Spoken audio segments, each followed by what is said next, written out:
Hi, everyone, and welcome to Marketo Engage Hacks for Scalable Growth. I'm your host, Kelsey Shirley. I'm a senior marketing manager at Marrina Decisions, and I've been working in marketing for over 5 years.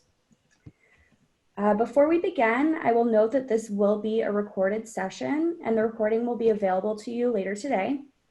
I'm first going to introduce our speakers, and then we'll review their expert level hacks, and then at the end, I'll ask you for any additional questions. All right, so today we'll be talking with guest speaker Moni Oloyede and our very own Barbara McDowell. Moni is a marketing operations specialist with nearly 15 years of marketing technology experience.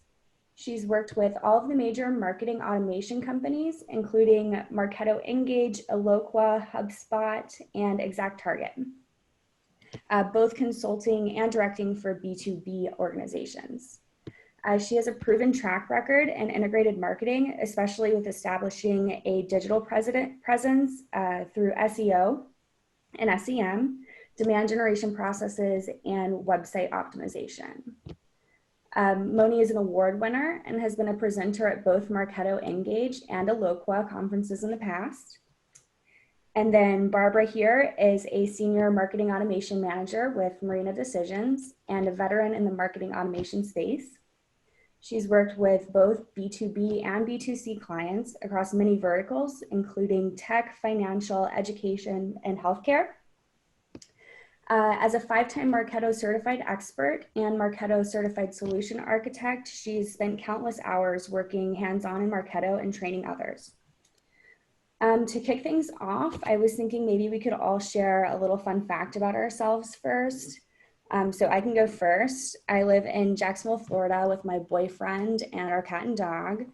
We're huge football fans, and we're happy it's finally football season. Unfortunately, the Jaguars can't make us as happy as it is that it's football season, but we'll get through it. Barbara, would you like to go next?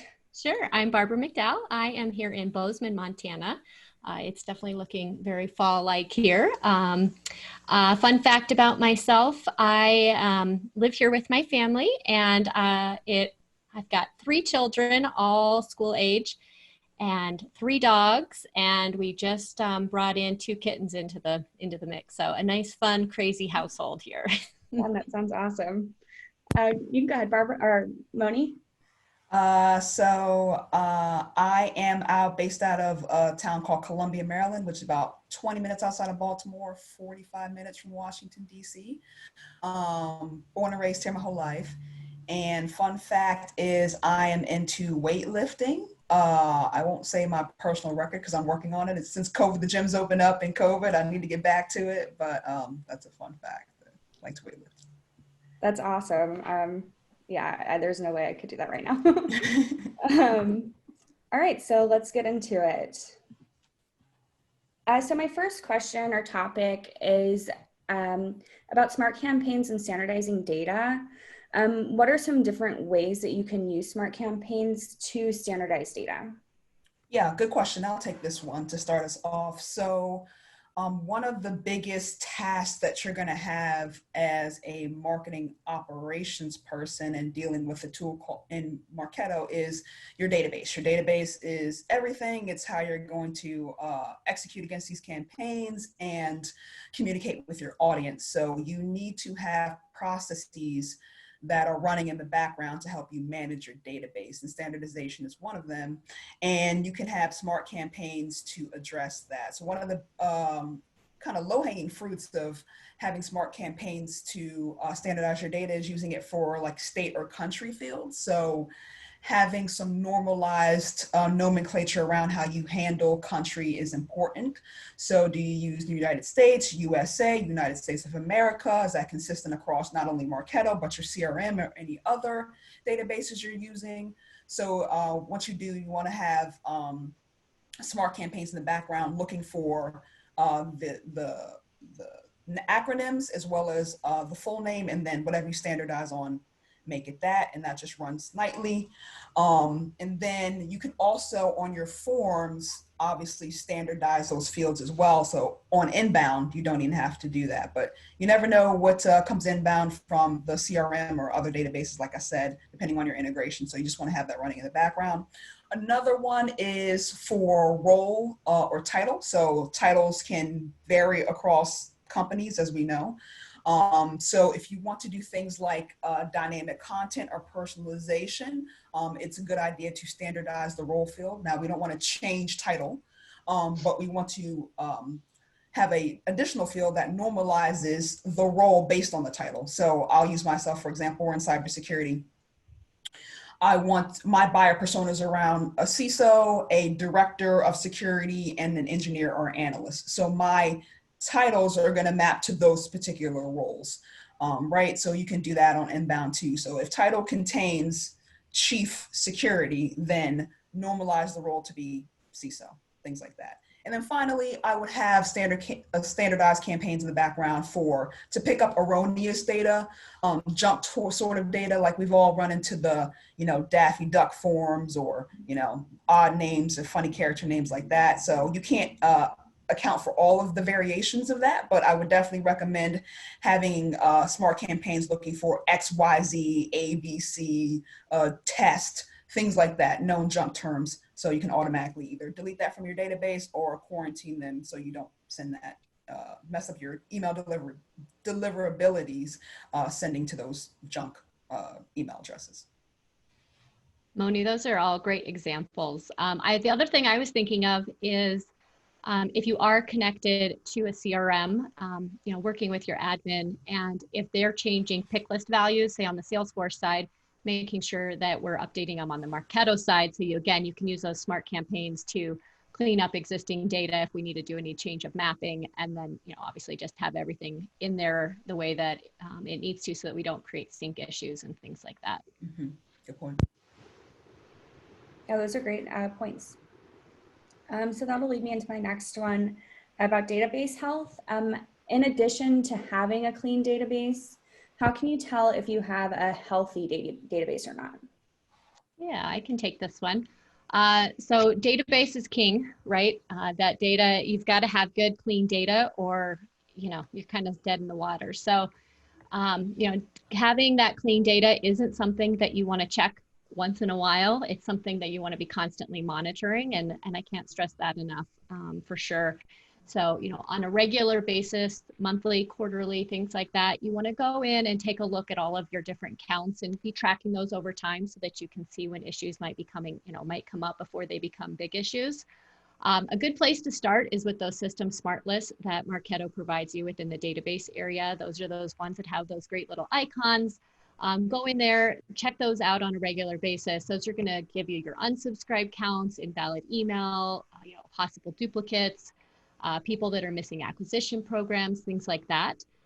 In addition to those, I also like to keep track of the lead source, not only that I'm collecting the information, but that the data that I'm collecting is what I want it to be. And if not, using those smart campaigns to clean that up, on a regular basis as well. Some other things I like to track are like your marketing engaged counts, as well as new lead creation counts.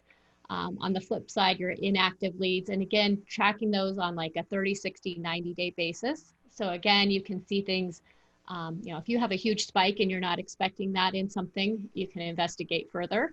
And then also, if you are connecting to a CRM, I do like to run my counts based on the lead, on the type. So my lead and contact, and compare those to what I have in my CRM, making sure that my numbers are matching up, as well as, if I'm deleting records on one side or the other, it's matching and mirroring up as well. I don't have records, say, living on Marketo, but they're living, but they were deleted on the CRM side. And again, just keeping track, making sure that you don't have larger sync issues in play. Sometimes, we do set up custom filters. So you might have intentional, records that live one place or the other. But for most people, most of the time, you should see those as a one-to-one. So that's another good one to check. Definitely. And the duplicates in Marketo, right? So if you have duplicates in Marketo, Marketo's going to arbitrarily send the email to one or the other, and they're not always going to be the same every time. So if you do have an organization that does want duplicates, you're going to have to explain that as a caveat of having them in Marketo. So email is a unique identifier. We already know that. You have two of the same email, Marketo is just going to arbitrarily send to one or the other. Right. And then that marketing history, that activity is on one or the other. So that can mess up your scoring and everything else down funnel. So exactly. yeah, good point. Yeah, wow, I never realized that. That's really interesting.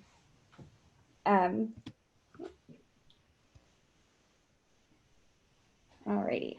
So my next point was GDPR. I've been hearing a lot about it, and I'm really not clear on what it is or what the deal is with it. Yeah, I mean, it's a good question. So GDPR stands for General Data Protection Regulation. It is a data privacy law that is specific to the European Union and countries in the European Union. So basically, you cannot obtain their data or use it without their written opt-in permission, and you cannot share it outside of the EU. So how you handle GDPR is going to be different across every organization, depending on how much business you do in the EU or just international in general. But two things I would highly recommend that you have. Number one is anybody that comes into your Marketo database from an EU country, I would honestly just marketing suspend them upon inbound until you get their written consent to opt in. And then secondarily, I would have, just like we have kind of opt-in or subscription language at the bottom of our emails, I would have the same thing for GDPR, just talking about your privacy, linking to your privacy policy, how you obtain this information, what they can do to opt out if they so choose. Just to cover your bases, I would just have that standard language, small font at the bottom of my emails. You should have that language anyway, just by law. So if you could put it on your emails, I think that just is a big help. I think one of the biggest things with GDPR, we're talking about database health too, is you'll realize once you have your European database, if you run numbers on it, the engagement is way up because, hey, they're opted in. They actually want your information. Go figure that. So if you have trouble like getting justification for, taking down your database or not emailing people who have engaged in a certain time, it would be a good test to run. Be like, look at your international database that has an opt-in only. Look how much more they're engaged compared to when we spray and play or batch blast everybody else, right? So it's also a good use case now with transitioning from the database health to question, right? So. Absolutely, yeah. And this goes really hand in hand with having a preference center, particularly if you are an international company, and setting up that double opt-in for specific countries as well. And like you said, like if people are taking the time to opt in and tell you they want information from you, they're going to be so much more engaged in what you're sending them as well. And obviously it translates out to your engagement overall. So definitely a good thing. Yeah, that's awesome. Yeah, having the double opt-in, I love using that strategy. Your open rates and everything, engagement is just so high when you do it. All right, so lead scoring. Another question that I have that I'm not sure about is how do you know how effective your lead scoring program is? Yeah, I'll take this one. I'm pretty passionate about lead scoring. So lead scoring, in my opinion, gets a bad rap. Like people like to dump on lead scoring programs and talk about, they're really not effective. And it really is how you manage it. So a lot of times when we set up lead scoring programs, you get Marketo and then you work with whoever to set up a lead scoring program and all of your routing and all the good stuff. And then you never look at it ever again and then say it sucks. It's like, it's when you start a lead scoring program, it's based on assumptions. You don't know, you have to put something on paper and put it in place. But then after a certain period of time, you need to go and reevaluate that for, is it, the point of a lead scoring program is to bubble up what we deem as qualified or interested prospects, right? And I think the confusion sometimes comes around the word qualified because marketing just knows that qualified means, hey, someone's searching around, they're engaging in us. Sales, go, try to call and see if there's something there. When sales hears qualified, they hear ready to buy. They don't want to nurture. You said that these were qualified. That means they're ready to buy my product. I don't have time to call them 20 times. So that's the disconnect, right? And you have one of two paths to correct that. You can either adjust how you communicate what an MQL is to sales, which is, hey guys, here's a pool of leads. They've engaged with the website, they've done some things, but you're going to have to nurture them a lot to get them to be, an actual sale or an open opportunity. Just be honest. Or you can actually make it a qualified lead, which is, they contact us, they schedule a demo, whatever that, trigger is for you. So that's kind of how each way. And, if you go down they're truly qualified, then it's, hey guys, there are going to be less leads here. That's just kind of the nature. But when I say they're qualified, you better get on it, versus, hey, if you have a sales team that wants to go hunt and, doesn't mind doing that, that's totally fine. But just make it understood that that's what it is. So your lead scoring program, the effectiveness of your lead scoring program is going to be determined by sales. So when sales says, hey, these MQLs suck, unfortunately they suck. You know what I mean? Even if you think they're great. And the other thing when I talked to my sales team, the other disconnect was around the follow-up, right? When I got in and talked to them, it turns out like they were following up in their mind, right? They was like, I called, I sent an email, I followed up. But we all know that it takes 10 to 12 touches, I think now is the average to get someone on the phone. So a couple calls and a couple emails ain't going to do it. So we have to close that gap too as well. Does marketing take that heavy lift, or is sales going to take that heavy lift? Mm-hmm. That's also what you need to talk about too as well. So there's nuance to lead scoring. There's nuance to the sales and marketing relationship. And if you aren't regularly talking about that and evaluating that, then that's where you need to go and fix your lead scoring program. Yeah. Communication, right? I mean, without it, you're not going to have an effective system. Mm-hmm. And having that communication with sales, and like you said, like defining what is an MQL. Does it mean that they're ready to buy, or, maybe they're not quite ready, but they're ready for sales to start the conversation, mm-hmm. And really having that laid out up front. I think that's really smart. So I like that you said that. Yeah. And then also, just like with everything, you can't just set it and expect that it's going to be good forever. It's mm-hmm. something you have to go back and maintain and update and modify based on that communication that you're constantly having with sales. Yeah, I think sometimes when we purchase, especially in the early days of purchasing Marketo, you get tripped up on the automation part and think automation means I never have to do it. It's automatic, so I never have to do anything. It's like, no, that's not how it works. It's only going to do what you kind of tell it to do, and you have to tell it to keep optimizing and reiterating it too as well. So it's not a set and forget. If you take anything away from Barbara and I today, you have to keep evaluating these things. Absolutely. Cool.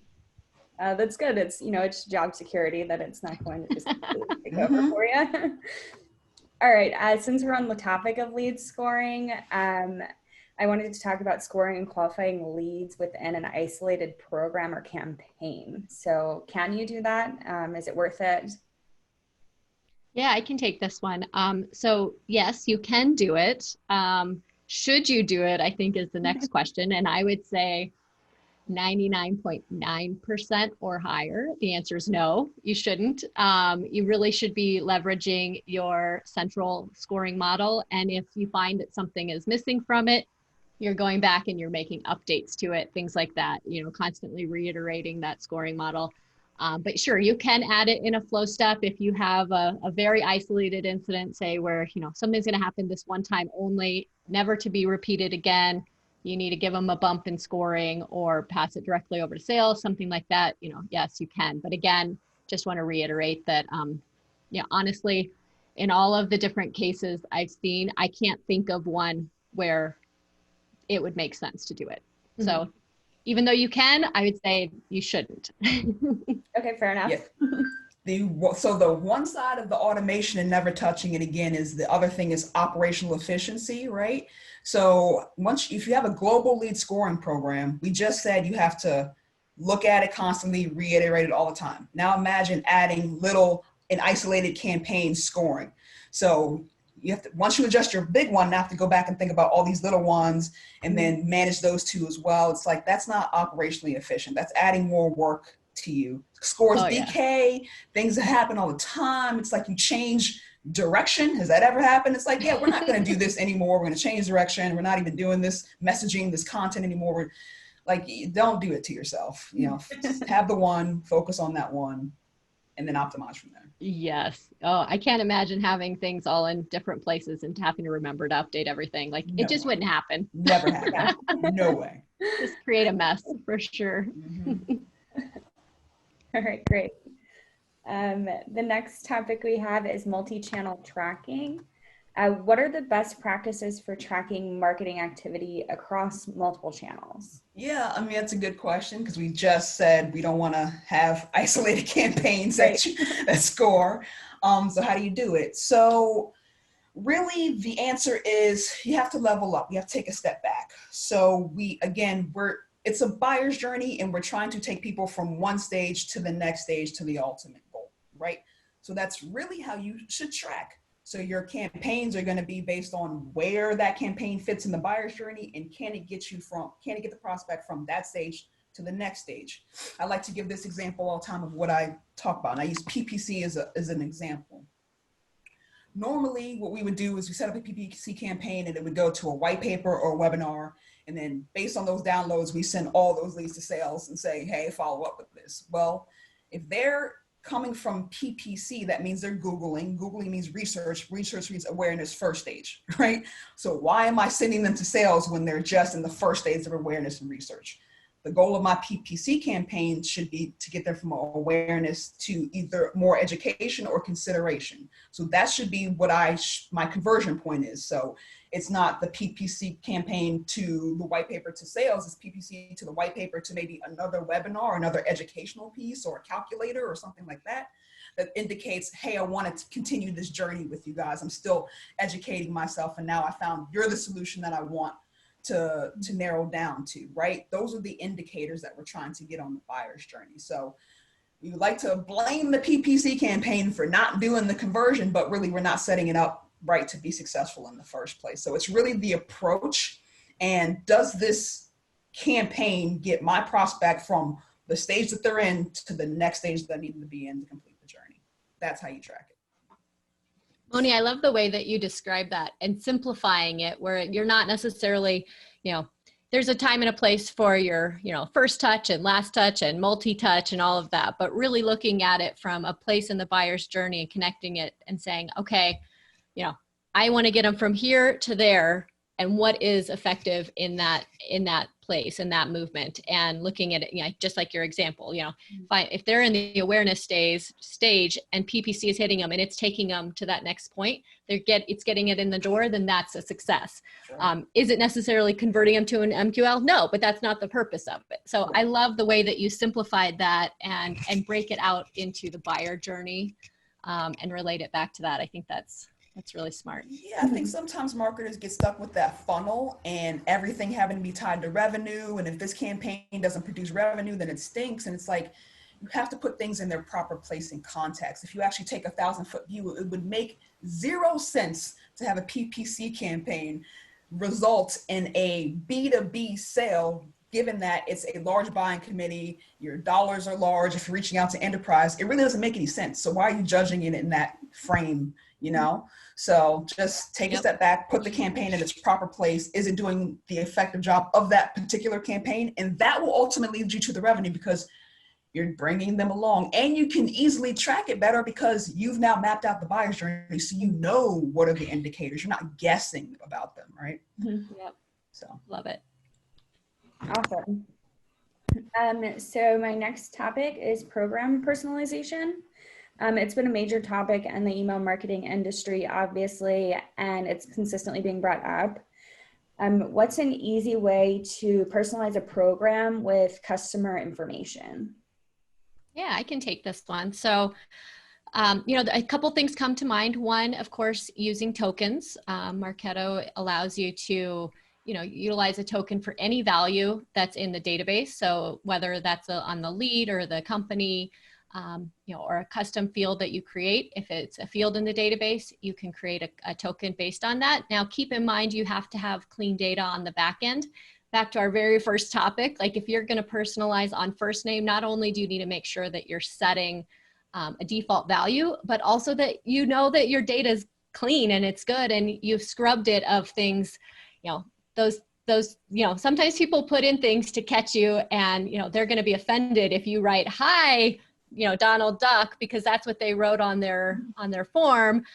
They started it, but you're perpetuating it. So again, like you can definitely use those tokens, but always make sure that you've got that good clean data on the back end that's been scrubbed and ready to use, and using those default values if it is blank as well. Another thing that you can do is build dynamic content. And so you'd have to do it to be able to utilize dynamic content within Marketo. You do have to set up that segmentation ahead of time. So, maybe you're building out segmentation based on, an industry or something like that, that your different people are in. And that way, when they come in, they might see an image or, you can swap out copy and things like that based on, their segment that they're part of. So, utilizing both tokens and dynamic content is really a great way to personalize based on the individual customer. Awesome. Yeah, that's a great point. Make sure you don't have any profanity that anybody put in your database. It happens. Happens to me. I've done it. Send out the email with FU in the title. Not good. Oh, ouch. Yes. Oh, no. All right, so the next topic is image and file organization. So what are some best strategies for organizing your folders within images and files? Yeah, so, this is really, I'd say, a broader question, and it goes for your whole entire instance, not just images and files, but within the entire instance, you've got to make sure that you have, a defined structure that you're going to leverage and that you're going to hold everyone accountable to.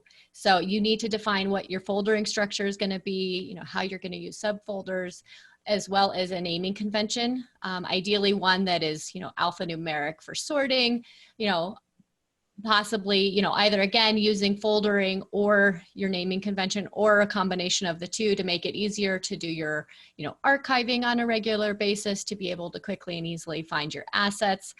Specifically within your images and file section, I would say, again, continuing to leverage that, but then within, say, your naming convention, having it set up in a way that you can quickly identify what type of image it is. So whether it's a logo or a banner image, speaker images, things like that, you can quickly identify those so that you can find the images that you're looking for. Also, one thing I like to add to my image name is the dimension of it, the size. And that way I can have multiple images that have been cropped and sized to different proportions. And that way, depending on what I'm looking for within an asset, I can find the image that's going to render the best within that. One thing to note about images and files and your structure is that oddly enough, it's, I think, the only place in Marketo where you cannot rename. So once you load an image or a file into Marketo, you're stuck with it unless you delete it out and re-add it. So think about what you want it to be called before uploading. And really just like dial that in, make sure you're using that naming convention and all of that. But yeah, only place that I don't think you can rename. So definitely keep that in mind as you're doing it. Yeah, definitely. Yeah. And like image files can also be kind of tricky because they're customer facing and user facing, right? Customers see those and what you name them and things like that. So I know people sometimes get a little bit weary or laxed because, oh, I'm just going to name it the thing because, SEO picks up the alt tag image or whatever. But you can also still fit that within a structure and a naming convention, right? It can still be consistent. I know I've been through several website updates and rebrands and all that kind of stuff where logo changes across the board. wouldn't it be nice if you had a naming convention where you can just swap that altogether easily? You don't have to search for every place that freaking logo is, because I've been there too as well. It's not fun. So yeah, definitely keep that in mind. Don't let, because it's, facing or getting crawled or scrolled or whatever by Google, stop you from doing best practices. You can do both, you know what I mean? Just be consistent across the board. Same thing for URLs, right? Those are facing too as well, but still you can be consistent with it. I personally like to put the date. I know people sometimes are finicky about putting dates in URLs. I do it to just shame ourselves and to not having content that's out there that's too old. So I like to put it in there just to shame myself too as well. And I can find things easier too. So yeah. Love it. Yeah, it's always nice to be able to find things. Mm-hmm. All right. So my kind of last topic here, what's the difference in deleting assets versus archiving them? Yeah, it's a good question.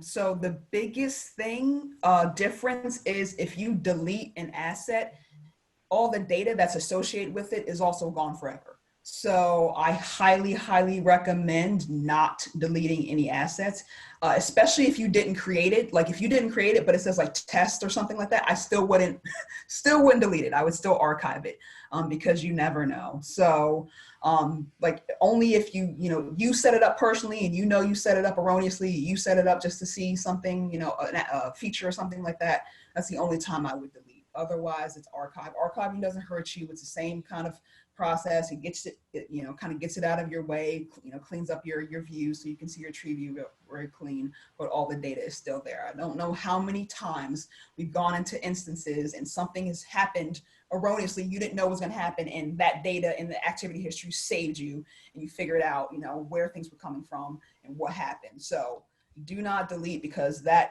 activity history is gold and you need all the information you could possibly get. So archive whenever possible. That is for sure. So one of my favorite things is to put on my detective hat and go and look through all that. But if it's gone, it's gone. And that's it.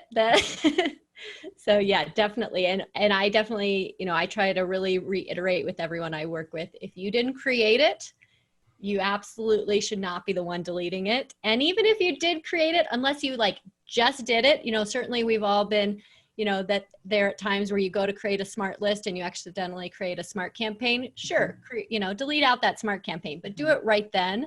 If you've got something you're like, oh, I think that was something I don't need anymore. I created it, a couple of months ago, and I don't think, well, just archive it. Like you said, just keep it. You never know. So unless it's 100% yours and 100% it should be gone, then don't delete. Right. Good to know. I would hate for a tragedy to happen from deleting like a form or something, that's connected to something else. Very painful. In a mess. Mm-hmm. All right, cool. So I'll hop into the questions portion. If anyone has any questions, now's the time you can type them in. I think Barbara, you might have those. If not, I have some on my end as well. I just wanted to make sure I didn't skip your questions if you had any.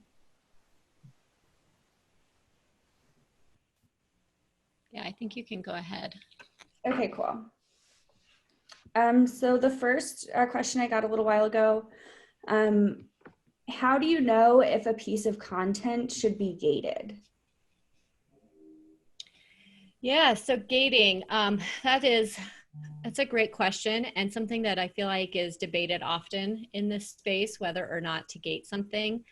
And for me, I think that the best advice is to look at that piece of content and look at its value and whether or not it really needs to be gated. A lot of times people are out there and they're looking to your website, they're looking for information, they're just trying to collect as much information as they can.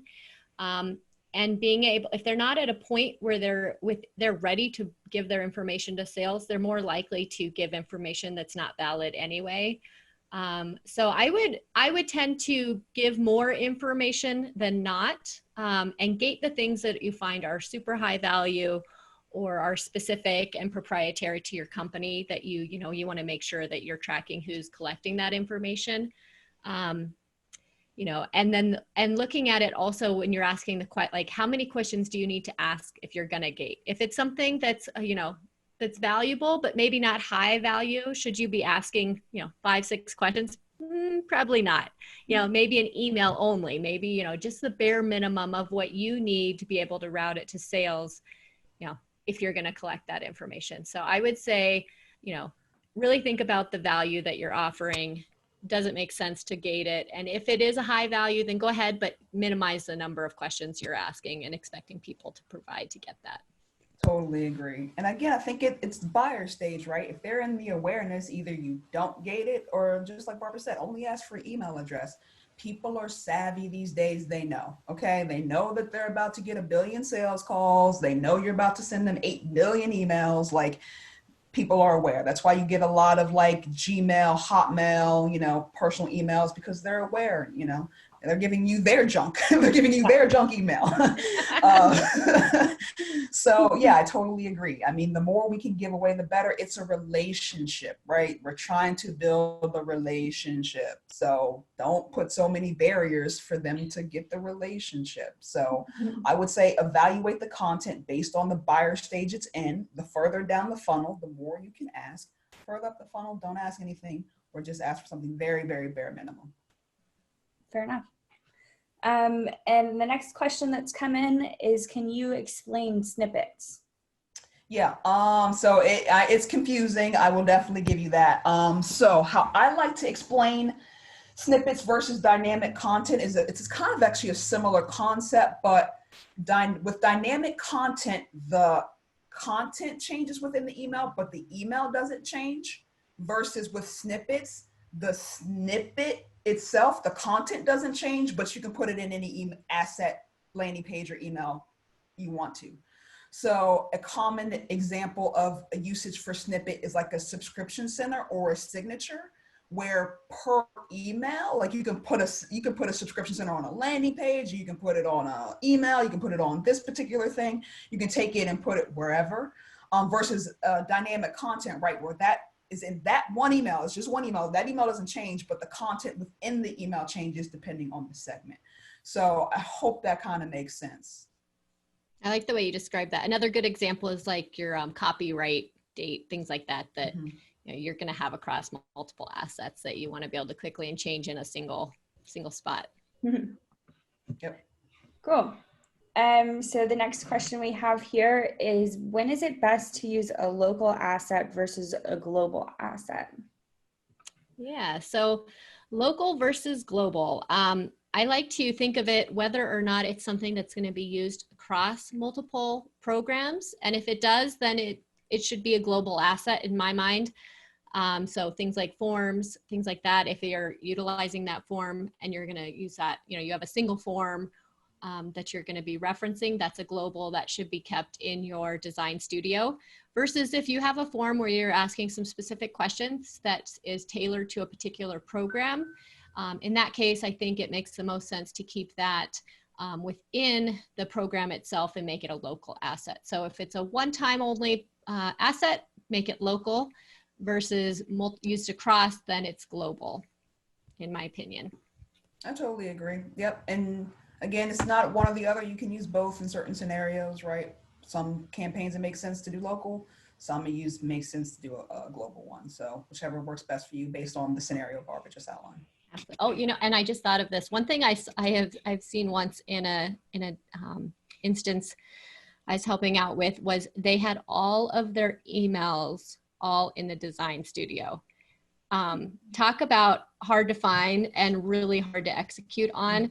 Although you can keep all of your emails, say in the design studio, and all your lists and smart lists in your database area, definitely, if it pertains to a particular program, having it all within that program, it just makes it so much easier, not only for while you're building it and executing on it, but when you go back to look at things later, and and having all of that right there, it's definitely going to save you a lot of time and energy to whatever assets are specific to a program, to bring them in and house them all within your program, within marketing activities. Exactly. The other thing, scalability, we talk about, right? What's best for reporting? What's best for management? When you go back and look, if you have to make changes, what's easier? Like, don't make this harder on yourself because someone said, let's all put it over here. Like, if you're the manager of the Marketo system, you guys have to stand up for what's the best for operational efficiency. That's your job. I don't know how many times I've like built these elaborate programs or done these things, and it's like, I'm great, it has this integration over there and it plugs in here and all these things, and when I step away from it, I'm spending more time managing that freaking program than actually doing my job. It's like, it's cool that it does all this cool stuff, but if you got to go in there and start tweaking and doing all this stuff every freaking day, it's like, it's really not worth it, you know? Yeah, for sure. So the next question that has come in. Oh, you have one more thing? And oh, sorry, Kelsey, this is probably what you're about to say, but I just wanted to, in case, I don't think I'm the only one can see it, but something did come in. It has best practices to handle GDPR compliance from the database, from Discover.org or any other providers. Yeah, great question. So this is where the language, the nomenclature language I said to have about your privacy policy comes into play. So I'm going to say number one, be careful using Discover.org, Zoom Info, all of that kind of stuff. I'm going to put the caveat about that, right? Opt-in, you know, it's kind of not best practice, but it's the world we live in. So you can still do this in the United States. But so it's that, having your nomenclature language. And then secondarily, right, you should have an opt-in process for people who are not in your database already. I know this, you know, in America, we don't necessarily have to have that, but I would say this is just across the board best practice, you know, have some opt-in language. So if you are downloading a list, number one, Discover.org and all these other ones have their GDPR privacy, they have language around that. So you should be covered from that standpoint. That's on them. But you always want to cover your back. So the next thing that you would do is, if it's from an EU country, you have to send out do you want to opt in? This is what it is. Here's our policy. Here's why we've got your data. Whatever Discover.org says their thing is, I put that in there, and then ask if they want to opt in. That's how you have to handle Cool. that. So on my end, the next one I have is, what happens to hard bounced email addresses and where do they go? Good question. So a hard bounce, there's a couple of different types of hard bounces as well as soft bounces, and they get sort of determined different ways.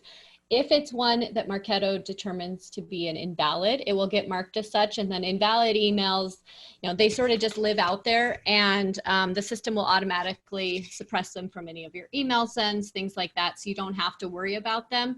There are some bounces that don't get classified as an invalid, and I'd say you definitely want to have things out there listening, you know, so that if it's happening, you know, if you're getting it on a regular basis, you're going ahead and flipping those to an invalid. Most things I'd say do get caught by invalid, but not all. So definitely worth taking the time. And that goes along with like your soft bounces as well. You know, somebody's inbox is full. Of course, you don't want to suppress them from getting your emails in the future. But if their inbox is always full, then at some point, you know, you might want to go ahead and just flip it to an invalid as well. Yep. So hard bounce too is like, Marketo's not going to try to send this email anymore. Like, it is bounced and it's done. Where soft bounce, Marketo's going to try a couple more times until it actually gets it over. So to Barbara's point, again, monitor your database is what this comes down to as well. Because I've had bounces come back because people missed the .com, they missed the dot in the .com, or they didn't put the M on the com, you know what I mean? It's just a user error when they typed it into as well. So if you monitor this regularly, you can catch things like that. But if you don't look at it, you know, once a year, once every 2 years, you have 10,000 bounces, you're not going through all of that. So you have to have a process for looking at certain things regularly where you can catch the little erroneous things, because once you have a database of thousands and thousands, you can't catch these little things anymore, you know?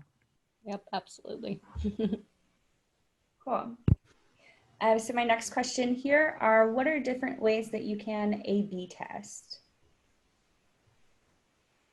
Yeah, I mean, I would say A/B testing. I'll let you talk about the technical side of it. I'm going to talk about the strategy of A/B testing because sometimes it's like A/B testing subject lines is like, I get it, guys, but sometimes we test these subject lines and there's very little difference, and it's like you're not testing anything different. Yeah, what are you It's like if you're changing one word in the subject line, no, your A/B tests have to be like dramatically different. So I hate when it's like, let's A/B test red versus blue. I'm like, what? So A/B test one thing at a time and make sure whatever you're testing is dramatic. So if it's subject line, it's a radical subject line from the one you had before. If it's design or something like that, it's like plain text versus design. That's a major difference. Like this image versus this image is like, what? Like no one's looking at that. So just make sure it's dramatic enough where it's something you're really testing a big difference on. Yeah, I couldn't agree more. And stressing that one thing, like you can't throw in a whole bunch of differences and then test because you don't know what drove the change. Was it because of this or that people clicked on it more? Like we don't know because you're testing too many things at once. So one thing at a time, and then again, make it something that you can glean, and get value from, and that you can take and run with, so that you're actually seeing a difference in what you're testing. And I always think it's interesting how, I think as a marketer, oftentimes I think, and maybe as we're with companies longer, we get to know the people, their consumers for sure. But, if you've changed jobs recently or you're starting, bringing in a new part of the business, something like that, I think that, oftentimes as marketers, we think we know what is going to be relevant and is going to resonate with our consumers, but we don't always, is the truth. And unless you do the testing, you're not going to know. So you might think you're putting out this amazing content and you're like, oh, of course they're going to click on that. And maybe they're not. Maybe they're tech people that they just want a plain text email. They don't want these beautiful, pretty HTML emails. They just want, black and white, give me the facts, and that's all they want. So, really, leveraging A/B testing to get to better understanding of who that consumer is and what they like and the nuances within your database. Part of your database might respond better to a certain type of messaging versus another part, and, utilizing segmentation, things like that to find those differences and talk to them the way they want to be talked to.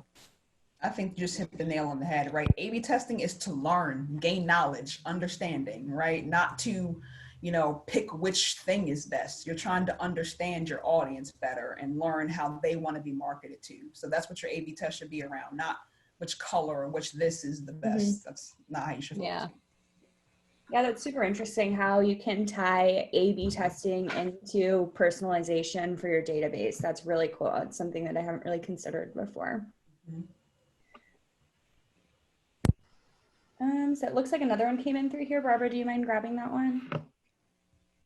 Yeah, let me grab it here. What is the purpose of having both RCM and a lead lifecycle campaigns? So I can start with this. So you've got the revenue cycle model, which to me is really the visual representation of what your lead life cycle program is doing on the back end.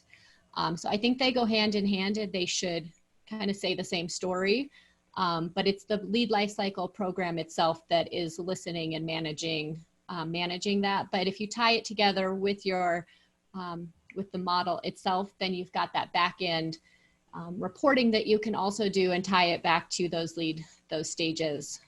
So I'd say there's a purpose for having both of them. You really can't, having one or the other isn't going to get you where you need. You really need both of them combined to get you that full picture. Yeah, you're setting the stages, what you consider is your life cycle stages, and then you're mapping your campaigns to that. That's how you should do. A lot of people actually don't do this pretty well. I feel like RCM is a very underutilized tool within Marketo. I mean, I haven't been on the consulting side in a long time, you guys tell me, but I feel like it's underutilized, and it's like, this is the whole point. What we're trying to do. I feel like we batch and blast and send and but it's like, No, you're just trying to get them from point A to point B. That's how it all works, Right. guys. Come to Yeah. our website. Yeah. Definitely important. Yeah. Does anybody else have any questions? Well, I just have a kind of general tie this together sort of thing. I think that the biggest takeaway for me, for you all, is to make any system, and especially a system like Marketo, scalable and functional and, able to grow and everything, is it really does take constant monitoring.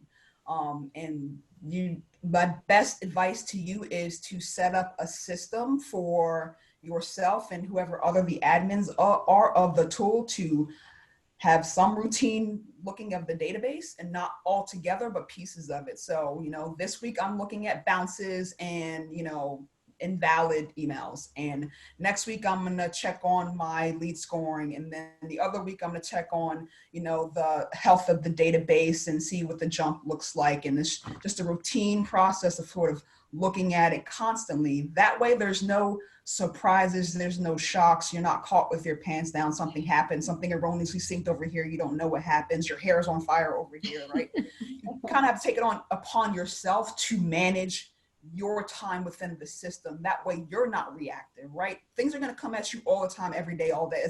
That's just kind of the nature of the job, but how you manage that incoming is up to you.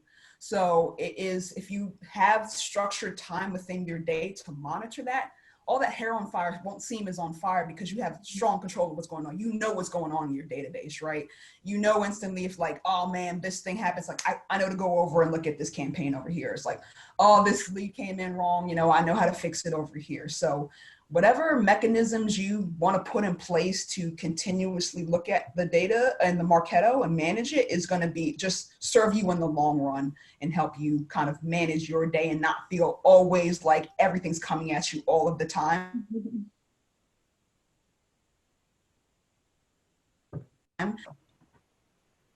Setting up a process and building that into your schedule, on a daily, weekly basis, because we've all got good intentions, but good intentions kind of, sometimes those end up by the wayside while we're too, busy doing other parts, keeping the business moving forward, and those things, are out of sight, and it does creep up on all of a sudden. It's been a year and you haven't looked at your data and you're running into big problems. So I like that idea of building it into your regular schedule and having time that you dedicate, on a regular basis, keeping up with all of that, because there is so much you need to be monitoring. So much all the time. And you have to give guidance too on these campaigns. You have to say, like, look, guys, I know you guys want to do this dynamic content campaign, but our database is a mess. This is what we have to fix, X, Y, Z. These are our issues, right? Like, kind of setting expectations. That's one of the things that, as I've gotten kind of more into this role, is like being able to set expectations. When things come at me, it's like, look, guys, I can do this,